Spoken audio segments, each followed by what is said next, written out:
Recognizing the root of temptation. Whether we want to admit it or not, the actions, beliefs and practices that have grown to tempt or enslave us were initially developed from our own choices. I bring this up to say that when God delivers a believer from bad habits through renewing their minds, the neurological patterns that have been ingrained in their brains from past destructive behaviors may take some time to be rewired. The word addiction is derived from a Latin term for enslaved by or bound to. Addictions literally hijack the brain by altering its chemistry and changing its communication patterns.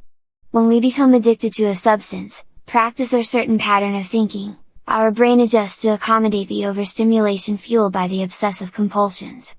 According to mental health experts, when a person tries to quit or discontinue a destructive habit, their brain will experience an uncomfortable adjustment process.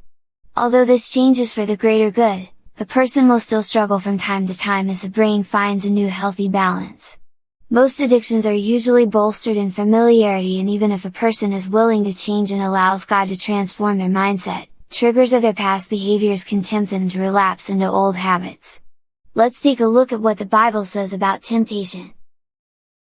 When tempted, no one should say, "God is tempting me," for God cannot be tempted by evil, nor does he tempt anyone. But each person is tempted when they are dragged away by their own evil desire and enticed.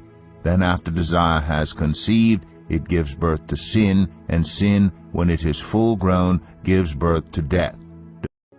What causes fights and quarrels among you? Don't they come from your desires that battle within you? You desire but do not have, so you kill. You covet, but you cannot get what you want, so you quarrel and fight. You do not have because you do not ask God. When you ask, you do not receive because you ask with wrong motives, that you may spend what you get on your pleasures. You adulterous people, don't you know that friendship with the world means enmity against God? Therefore anyone who chooses to be a friend of the world becomes an enemy of God.